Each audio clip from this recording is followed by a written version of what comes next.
പുൽകാം. പ്രിയ നാട്ടിലേക്കുള്ള യാത്ര, പ്രിയനേ തേടിയ യാത്ര,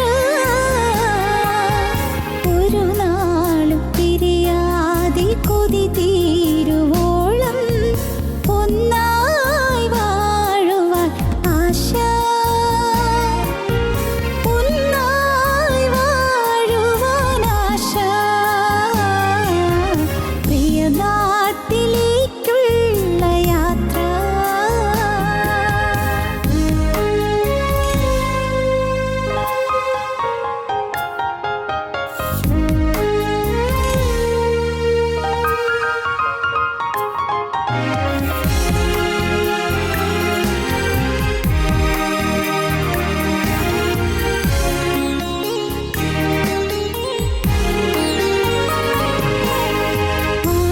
ആശാകിരണം പോൽ നീ പകർന്നേകിയ വിശ്വാസദീപം തെളിച്ചും,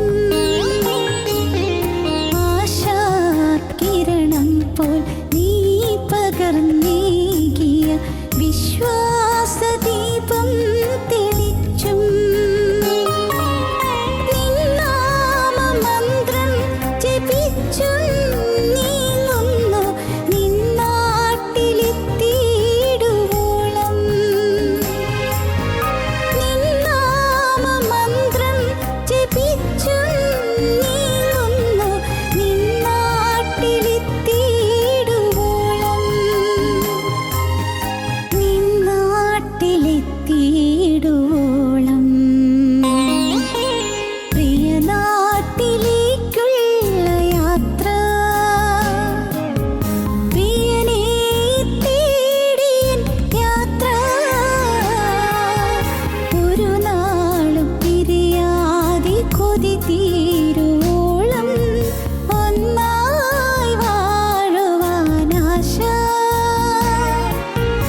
ഒന്നായി വാഴുവാൻ ആശ.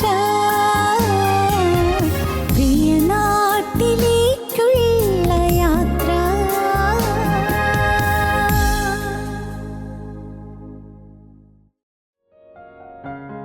ഞങ്ങളും ക്രൂശിക്കപ്പെട്ട ക്രിസ്തുവിനെ പ്രസംഗിക്കുന്നു. ദൈവ തിരുനാമത്തിന് മഹത്വം ഉണ്ടാകട്ടെ. വെളിപ്പാട് പുസ്തകം 12-ാം അധ്യായം 12-ാം വാക്യം. ഭൂമിക്കും സമുദ്രത്തിനും അയ്യോ കഷ്ടം, പിശാച് തനിക്ക് അല്പകാലമേ ഉള്ളൂ എന്ന് അറിഞ്ഞ് മഹാക്രോധത്തോടെ നിങ്ങളുടെ അടുക്കൽ ഇറങ്ങി വന്നിരിക്കുന്നു. ഭൂമിക്കും സമുദ്രത്തിനും അയ്യോ കഷ്ടം, പിശാച് തനിക്ക് അല്പകാലമേ ഉള്ളൂ എന്ന് അറിഞ്ഞ് മഹാക്രോധത്തോടെ നിങ്ങളുടെ അടുക്കൽ ഇറങ്ങി വന്നിരിക്കുന്നു. നിത്യനായ ദൈവത്തിൻ്റെ തിരുവചനം പറയുന്നു, പിശാച് മഹാക്രോധത്തോടെ ഇറങ്ങി വന്നിരിക്കുകയാണ്. പിശാചിന് അറിയാം ഇനി അല്പകാലമേ ഉള്ളൂ എന്ന്. കർത്താവായ യേശു ക്രിസ്തു ജയാളിയായി വരാറായി, അത് പിശാചിനറിയാം. ക്രിസ്തുവിൻ്റെ രണ്ടാമത്തെ വരവിൻ്റെ നാളും നാഴികയും സംബന്ധിച്ച് ആർക്കും അറിഞ്ഞുകൂടാ, പിതാവായ ദൈവത്തിന് മാത്രമേ അറിയാവൂ. പുത്രൻ തമ്പുരാൻ അറിയുന്നില്ല, സ്വർഗത്തിലെ ദൂതന്മാരറിയുന്നില്ല. എന്നാൽ കാലം അടുത്തു വരുന്നു എന്ന് നമുക്കെല്ലാവർക്കും അറിയാം. തിരുവചനം സാക്ഷിക്കുന്നു. സാത്താനും അറിയാം തനിക്ക് അല്പകാലമേ ഉള്ളൂ എന്ന്. അവനിന്ന് ക്രോധത്തോടെ മഹാക്രോധത്തോടെ ഇറങ്ങി വന്ന് അനേക കുടുംബങ്ങളെ നശിപ്പിക്കുകയാണ്. കുടുംബങ്ങളിൽ കലഹമുണ്ടാക്കുന്നു. ആരാധനയുണ്ടായിരുന്ന കുടുംബങ്ങളിൽ ആരാധന നഷ്ടപ്പെട്ടു പോകുന്നു. സ്തുതി ഉണ്ടായിരുന്ന അധരങ്ങളിൽ സ്തുതി നിലച്ചു പോകുന്നു. സമാധാനം ഉണ്ടായിരുന്നിടത്ത് സമാധാനം കെട്ടുപോകുന്നു. ഐക്യവും സ്നേഹവും പുലർന്നിരുന്ന കുടുംബജീവിതങ്ങളിൽ താറുമാറുകൾ ഉണ്ടാകുന്നു. പ്രിയപ്പെട്ടവരെ, ഇന്ന് വന്ന് സാത്താന്യ സേവ എന്ന് പറയുന്ന സേറ്റനിക് വർഷിപ്പ് എന്ന് പറയുന്ന ഭയങ്കരമായ ഒരു ഭയാനക പ്രതിഭാസത്തിൻ്റെ നീരാളിപ്പിടുത്തത്തിൽ ലോകത്തിലെ അനേകം ആളുകൾ ആഴത്തിൽ നഷ്ടപ്പെട്ടുകൊണ്ടിരിക്കുകയാണ്, നശിച്ചുകൊണ്ടിരിക്കുകയാണ്. സാത്താന്യ സേവ, സാത്താന്യ ആരാധന. ആ ആരാധനാ സ്ഥലത്ത് രക്തം അത് കരുതിക്കൊണ്ടുവന്ന് കുടിക്കാൻ കൊടുക്കും പോലും. അല്ല, സാത്താന്യ ആരാധനയുള്ള ഒരാൾ മനുഷ്യനെ കുരുതി കൊടുത്ത് അഥവാ കൊന്ന് രക്തമെടുത്ത് പലരെയും കുടിപ്പിക്കുന്നു. എന്താണ് അങ്ങനെ ചെയ്യുന്നത്? സാത്താന്യ ആരാധനയിലേക്ക് അവർ വശീകരിക്കാൻ. ഓരോ ഘട്ടത്തിൽ ഇതെല്ലാം നടക്കും എന്ന് ഡോക്ടർ റിബേക്ക ബ്രൗണിൻ്റെ ചില പുസ്തകങ്ങൾ ഞാൻ വായിച്ചപ്പോഴാണ് ഞാൻ മനസ്സിലാക്കിയത്. ഞാൻ അത്ഭുതപ്പെട്ടു പോയി. ഇപ്പോഴത്തെ ചില പീരിയോഡിക്കൽസ്, ക്രിസ്ത്യൻ ജേണൽസ് ചിലത് വായിച്ചപ്പോൾ ഇതെല്ലാം ഇന്ന് നടക്കുന്ന സംഭവങ്ങളാണല്ലോ എന്നറിഞ്ഞ് ഞെട്ടിപ്പോയി. സാത്താന്യ ആരാധനയിൽ പോയ ചില യുവാക്കൾ ഭയങ്കരമായ ഭീതിയിലായിപ്പോയവർ, മാനസിക അസ്വാസ്ഥ്യം വന്നവർ, മാനസിക രോഗം ബാധിച്ച് സുബോധം നഷ്ടപ്പെട്ടു പോയവർ, ബുദ്ധിമാന്ദ്യം സംഭവിച്ചവർ, അങ്ങനെ ബുദ്ധിയിൽ വൈകല്യം സംഭവിച്ചവർ, ഇങ്ങനെയുള്ളവരെല്ലാം ചില റോക്ക് ഡാൻസസ് എന്നൊക്കെ പറയുന്ന ചില പേക്കൂത്തുകളും ചില കോമാളി വേഷങ്ങളും സ്വർഗഭോഗങ്ങളും പരസ്ത്രീ മോഹങ്ങളും വിവാഹപൂർവ്വ ബന്ധങ്ങളും വിവാഹ ഇതര ബന്ധങ്ങളും ഇതെല്ലാമായി നശിച്ചുകൊണ്ടിരിക്കുന്ന ഒരു തലമുറ. എല്ലാൻ്റെയും പിന്നിൽ ആരാണ്? സാത്താൻ തനിക്ക് അല്പകാലമേ ഉള്ളൂ എന്നറിഞ്ഞ് മഹാക്രോധത്തോടെ ഇറങ്ങി വന്നിരിക്കുകയാണ്. മനുഷ്യരുടെ ഇടയിലൂടെ ഇങ്ങനെ ഇറങ്ങി അവൻ ഊടാടി നടക്കുകയാണ്. അനേകരുടെ വലയിലായിക്കഴിഞ്ഞു. വലിയൊരു കൂട്ടം ജനം സാത്താൻ്റെ വലയിലായിക്കഴിഞ്ഞു. പ്രിയപ്പെട്ടവരെ, ഇത് കേൾക്കുമ്പോൾ നിങ്ങൾ ഭയപ്പെടാനല്ല. നമ്മുടെ പല പ്രദേശങ്ങളിലും പല നഗരങ്ങളിലും, അത് സമ്പന്ന രാഷ്ട്രമെന്നോ വികസിത രാഷ്ട്രമെന്നോ അറിയുന്ന സ്ഥലങ്ങളിൽ മാത്രമല്ല, അവികസിത രാഷ്ട്രങ്ങളുടെ നഗരങ്ങളിൽ പോലും നടമാടുന്ന കൂത്തരങ്ങുകൾ ഭയാനകമായ സാത്താന്യബാധയുടെ ഭീകര രൂപങ്ങളാണ്. സഹോദരങ്ങളെ, എന്തെല്ലാം അക്രമങ്ങളാണ് നടക്കുന്നത്! അവർ പഠിപ്പിക്കും വിവാഹപൂർവ്വ ലൈംഗിക ബന്ധം പാപമല്ല എന്ന്. വിവാഹ ഇതര, സ്വന്തം ഭർത്താവല്ലാതെ അല്ല, സ്വന്തം ഭാര്യയല്ലാതെ അന്യ ജഡത്തോട് മോഹം വരുന്നതോ അരുതാത്ത രീതിയിൽ ലൈംഗിക ആസക്തി പുലർത്തുന്നതോ പാപമല്ല എന്ന്. അത് സാത്താന്യ ആരാധനയുടെ ഒരു ഭാഗമായി പഠിപ്പിക്കുന്നു പോലും. സഹോദരങ്ങളെ, പല മാരകമായ കാര്യങ്ങൾ ചെയ്യുന്നത്, പല ഭീകര പ്രവൃത്തികൾ ചെയ്യുന്നത്, അത് ഈ സാത്താന്യ ആരാധന എന്ന് പറയുന്ന ഒരു സൈനിക് വർഷിപ്പ് നടത്തിയില്ലെങ്കിൽ പോലും അതിൻ്റെ ആ സാത്താൻ്റെ വ്യാപാരത്തിൻ്റെ ഫലമായിട്ട് ഇതെല്ലാം ഉണ്ടാകുന്നുണ്ട് എന്ന് നമുക്ക് നമ്മുടെ ചുറ്റുപാടുള്ള സമൂഹത്തിൽ നിന്ന് കാണുവാൻ സാധിക്കും. ഒരുപക്ഷേ ഭാഗ്യവശാൽ നിങ്ങൾ അനേകർ ഇങ്ങനെയുള്ളതായ കൊടും ചതിയിൽപ്പെട്ടിട്ടില്ലായിരിക്കാം. എന്നാൽ ഇതെല്ലാം ചുറ്റുപാടും നടക്കുന്നുണ്ട് എന്ന് നിങ്ങൾ അറിയുന്നത് നല്ലതാണ്. സഹോദരങ്ങളെ, നിങ്ങൾ ഓർത്തുകൊള്ളൂ, നാം വളരെ കരുതലോടിരിക്കേണ്ടതാണ്. വചനം പറയുന്നത് എന്താണ്? ഭൂമിക്കും സമുദ്രത്തിന് അയ്യോ കഷ്ടം, അയ്യോ കഷ്ടമെന്ന് സ്വർഗം വിലപിക്കത്തക്കവണ്ണം, നിത്യസ്വർഗം കരയത്തക്കവണ്ണം, കഷ്ടം പറയത്തക്കവണ്ണം അത്ര ഭയാനകമായ കാഴ്ചകളാണ് ഈ ഭൂമിയിൽ ഇപ്പോൾ നടന്നുകൊണ്ടിരിക്കുന്നത്. വാടകക്കൊലകൾ. ആരാണിതിൻ്റെ പിന്നിൽ? ഒരു ഭീകരനായ പൈശാചികനാണ്. വാടകക്കൊലയ്ക്ക് പ്രേരിപ്പിക്കുന്നതിൻ്റെ പിന്നിൽ ആരാണിതിൻ്റെ പിന്നിൽ? ഒരു സാത്താന്യ ശക്തിയാണ്. കൂലിത്തല്ലുകൾ, അതിനുവേണ്ടി പുറപ്പെടുന്നതിൻ്റെ പിന്നിൽ, അതിനുവേണ്ടി പ്രേരിപ്പിക്കുന്നതിൻ്റെ പിന്നിൽ, അതിനുവേണ്ടി കെണിയൊരുക്കുന്നതിൻ്റെ പിന്നിൽ, അതിൻ്റെ പിന്നിൽ സാത്താന്യ ശക്തിയാണ്. സഹോദരങ്ങളെ, എന്തെല്ലാം മാരകമായ അക്രമങ്ങളാണ് നടക്കുന്നത്! ഭയങ്കര സംഭവങ്ങളാണ് നാം കാണുന്നത്. പല കുടുംബങ്ങളിലും ചിലർ ആത്മഹത്യാ പ്രവണത പുലർത്തുന്നു. എന്തുകൊണ്ടാണത്? ആത്മഹത്യാ പ്രവണത. മരിച്ചാൽ മതിയെന്നൊരു തോന്നൽ, മരിക്കണമെന്നൊരു തോന്നൽ, മരിച്ചാൽ മതിയെന്ന്. എന്താണതിന് കാരണം? മരണം അത് ഹൃദയത്തിൽ ഒരാസക്തി വരികയാണ് പോലും. മരിക്കണമെന്നുള്ളതായി കൊതി ഹൃദയത്തിൽ വരുന്നു. മരിക്കണം എന്നുള്ള ചിന്ത, അത് കേവലൊരു മനോരോഗമെന്ന് പറഞ്ഞ് അങ്ങനെ കൈവിട്ട് കളയേണ്ടതല്ല. അതിന് പിന്നിലൊരു ഭീകരനായ പൈശാചികനുണ്ട്. ദൈവത്തിന് സ്തോത്രം, ദൈവത്തിൻ്റെ വലിയ നാമം മഹത്വപ്പെടട്ടെ. ഈ പൈശാചികനെ, അവനെ ബന്ധിച്ചകറ്റാൻ യേശുക്രിസ്തുവിന് മാത്രമേ കഴിയുകയുള്ളൂ. യേശുക്രിസ്തുവിന് മാത്രമേ കഴിയുകയുള്ളൂ. ദൈവത്തിന് സ്തോത്രം. കർത്താവായ യേശുവിന് മാത്രമേ ഈ ബന്ധനം അഴിക്കാൻ സാധിക്കുകയുള്ളൂ. പൈശാചിക ശക്തി അത്ര കരുത്തോടു കൂടിയാണ് പാവപ്പെട്ട മനുഷ്യനെ വേട്ടയാടിക്കൊണ്ടിരിക്കുന്നത്. ഈ ഭൂമിയിൽ നിന്ന് ഇവൻ കടന്നുപോയാൽ സ്തുതിയില്ലാത്ത നരകത്തിൻ്റെ ഭീകരതയിലേക്ക് അവനെ കൊണ്ടുപോകണം. മരിച്ചവരും അവന് നിലറിയവരാരും ദൈവത്തെ സ്തുതിക്കുന്നില്ല എന്ന് പറയുന്ന ആ ഭയാനകമായ രംഗത്തേക്ക് ഈ മനുഷ്യനെ കൊണ്ടുപോയി നിത്യ അന്ധകാരത്തിലാക്കണം. നിത്യം എന്നും കരച്ചിലും പല്ലുകടിയുമുള്ള നരകത്തിൻ്റെ ഘോരമായ യാതനയിൽ അവനെ ബന്ധിക്കണം. ഇത് പൈശാചികൻ്റെ പരിപാടിയാകയാൽ അവൻ അതിനുവേണ്ടി ഇന്ന് വളരെ ക്രോധത്തോടെ പ്രവർത്തിച്ചു കൊണ്ടിരിക്കുകയാണ്. അവൻ ആവേശത്തോടെ പ്രവർത്തിച്ചു കൊണ്ടിരിക്കുകയാണ്. ദൈവത്തിൻ്റെ വലിയ നാമം മഹത്വപ്പെടട്ടെ. ഓരോ ദിവസത്തെയും ന്യൂസ് പേപ്പർ വായിക്കുമ്പോൾ നാം ഞെട്ടിപ്പോകുന്ന വാർത്തകളാണ് കാണുന്നത്. എത്രയോ നിരപരാധികളാണ് വേട്ടയാടുന്നത്, എത്രയോ നിരപരാധികളാണ് മരിച്ചു വീഴുന്നത്. പ്രിയപ്പെട്ടവരെ, ഒരു പിഞ്ചോമന് കുഞ്ഞിൻ്റെ കുഞ്ഞിക്കാല് കാണാൻ ഇന്ന് മനുഷ്യർ പലരും കൊതിക്കുന്നു. ഒരു ഓമനക്കുഞ്ഞിനെ കിട്ടാൻ കൊതിക്കുന്നു. ഒരാൾ ജനിച്ചു, ആ കുഞ്ഞിൻ്റെ ബാലാരിഷ്ടതകൾ മാറി വളർത്തിയെടുക്കുന്നു, വളർന്നു വരുന്നു. പ്രിയപ്പെട്ടവരെ, ആ കുഞ്ഞ് വളർന്നു വരുമ്പോൾ പെട്ടെന്നിത് ഒരു ഘോരമായ ആക്രമണത്തിൽ പെട്ടെന്ന് ആ കുഞ്ഞ് എന്നേക്കുമായി മാതാപിതാക്കൾക്ക് നഷ്ടമായിത്തീരുന്നു. എങ്ങനെ സഹിക്കും? എങ്ങനെ അതിനെ വഹിക്കാൻ സാധിക്കും? എന്താണ് കാരണം? പൈശാചികനിങ്ങനെ അനേകരെ നശിപ്പിച്ചു കൊണ്ടിരിക്കുന്നു. ലോകമെങ്ങും ഇതാണ്, ലോകത്തെമ്പാടും. പണ്ട് സെപ്റ്റംബർ 11 അന്ന് അമേരിക്കയിൽ വലിയ ഭയങ്കരമായ ഭീകരാക്രമണത്തിൽ എത്ര മനുഷ്യജീവനാണ് നശിച്ചത്.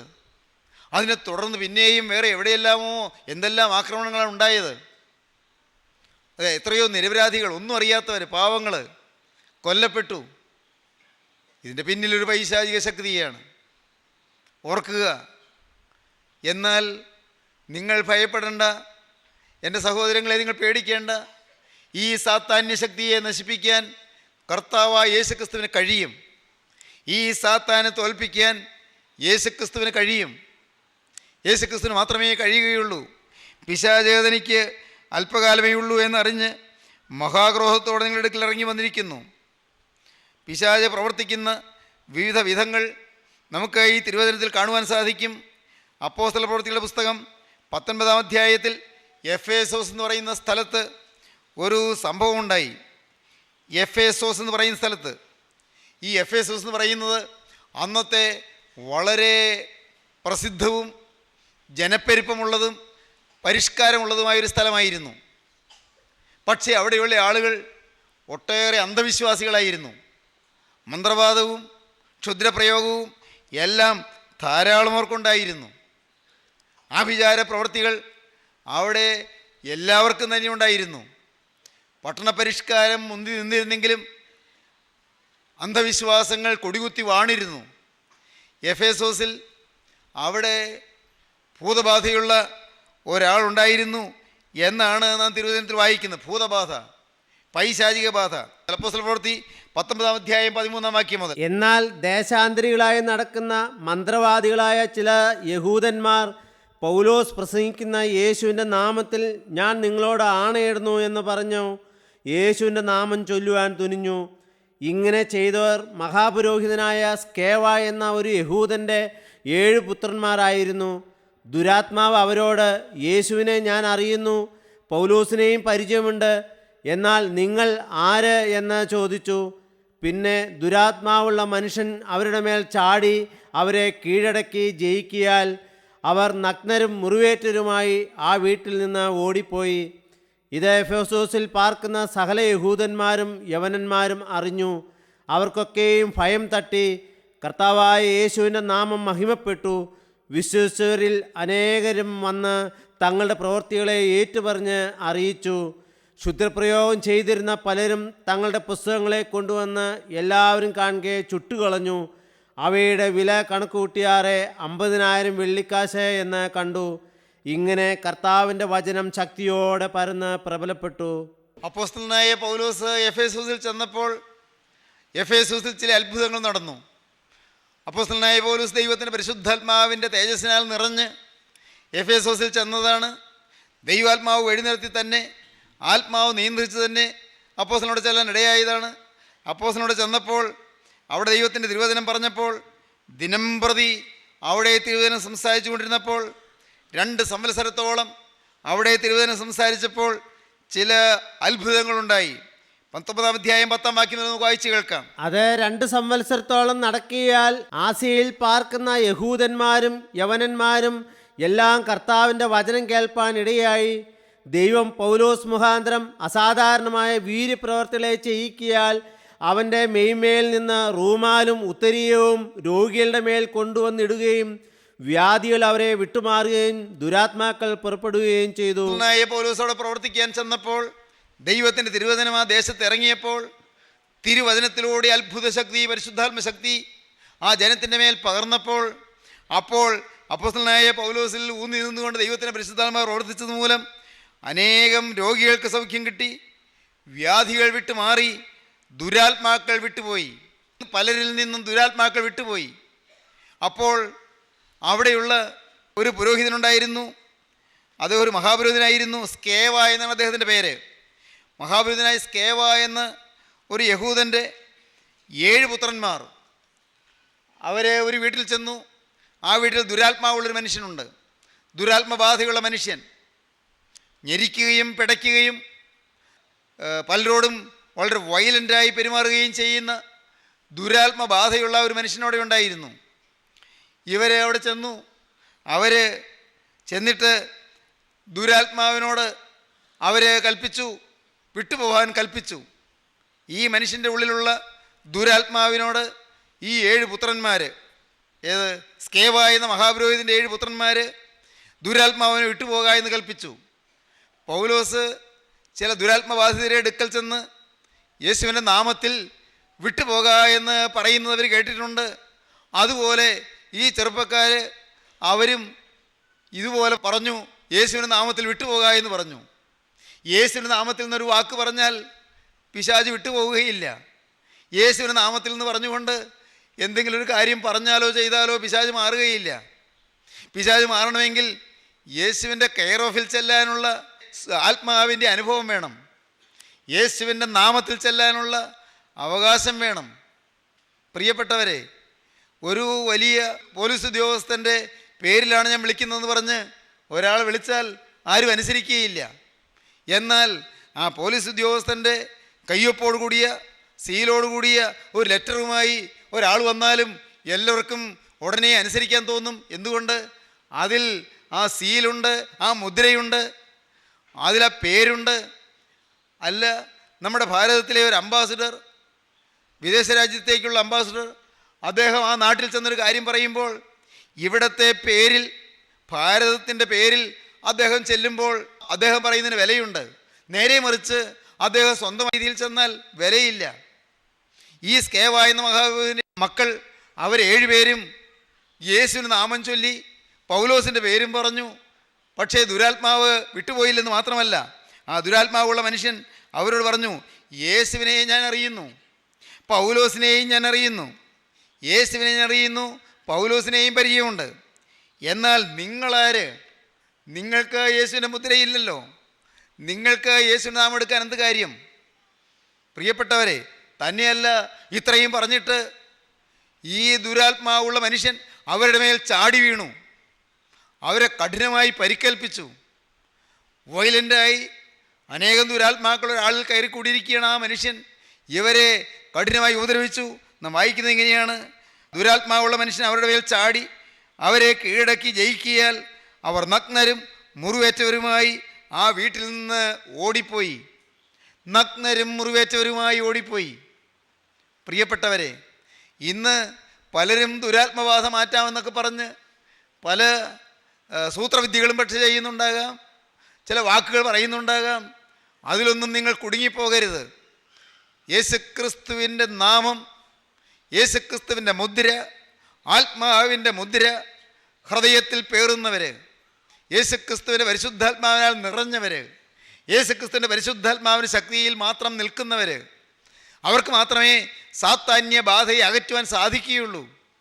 അതും ഒരു സ്ഥലത്ത് ഒരു സാത്താന്യബാധ മാറ്റിയെന്ന് വെച്ച് ആ ആൾക്ക് സ്വന്തമായി ശക്തിയില്ല, അടുത്തൊരു വീട്ടിൽ അല്ല അടുത്തൊരാളുടെ അടുക്കൽ അത് ചെയ്യാൻ സാധിക്കണമെന്നില്ല. കാരണം ക്രിസ്തുവാണിതെല്ലാം ചെയ്യുന്നത്, ക്രിസ്തുവാണെല്ലാം പ്രവർത്തിക്കുന്നത്. നിങ്ങളൊരിക്കൽ ഞാൻ പറഞ്ഞു എന്ന് എനിക്ക് തോന്നുന്നു, അപ്പോസ്തലനായ പൗലോസ് എത്രയോ രോഗികൾക്ക് സൗഖ്യം കൊടുക്കുന്നു. പൗലോസ് പ്രാർത്ഥിച്ചു, എത്രയോ രോഗികൾക്ക് സൗഖ്യം കിട്ടി. അപ്പോസ്തലനായ പൗലോസിന് പക്ഷേ രോഗമുണ്ട്. ആ രോഗം കർത്താവ് മാറ്റിയില്ല. അതെന്തുകൊണ്ടാണ് നമുക്കാർക്കും അറിഞ്ഞുകൂടാ. അപ്പോസ്തലനായ പൗലോസ് അങ്ങ് മിലേത്തോസിൽ ചെന്നപ്പോൾ അവിടെ വിശ്വാസിയായ ഒരാളുണ്ട്, ത്രോഫിമോസ് എന്നാണ് അദ്ദേഹത്തിൻ്റെ പേര്. ത്രോഫിമോസ്, ഈ ത്രോഫിമോസിനെ അപ്പോസ്തലൻ പ്രാർത്ഥനയിൽ വഹിച്ചു. രോഗിയായി ത്രോഫിമോസ് കിടക്കുകയാണ്. ത്രോഫിമോസിന് വേണ്ടി പ്രാർത്ഥിച്ചു, പക്ഷേ രോഗം മാറിയില്ല. അപ്പോസ്തലൻ പിന്നീട് ഒടുവിലത്തെ ലേഖനത്തിൽ ത്രോഫിമോസിനെ കുറിച്ച് പറയും. രണ്ടാമത്തെ ലേഖനം, തീമോത്തിയോസിൻ്റെ രണ്ടാമത്തെ ലേഖനം 4-ാം അധ്യായത്തിൽ അപ്പോസ്തലൻ പറയും, ത്രോഫിമോസിനെ ഞാൻ മിലേത്തോസിൽ രോഗിയായി വിട്ടേച്ചു പോന്നു എന്ന്. എന്തുകൊണ്ടാണ് അവിടെ സാധിക്കാഞ്ഞത്?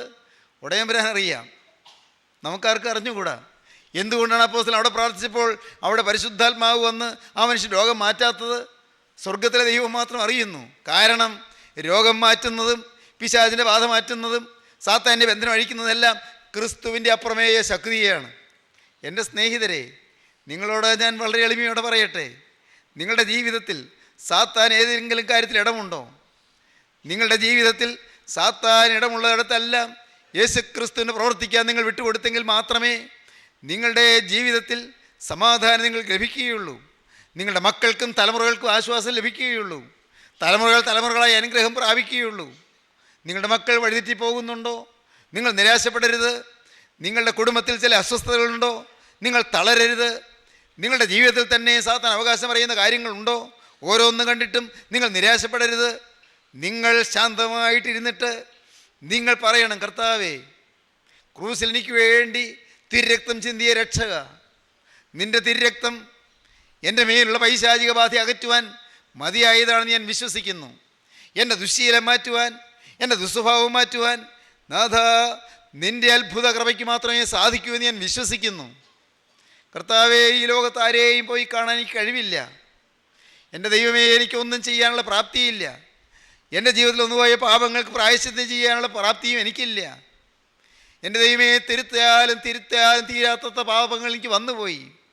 പ്രായശ്ചിത്തം ചെയ്യാൻ പാടില്ലാത്തതും പറ്റാത്തതുമായ ജീവിതത്തിലെ തെറ്റുകളും കുറ്റങ്ങളും എനിക്ക് വന്നുപോയി.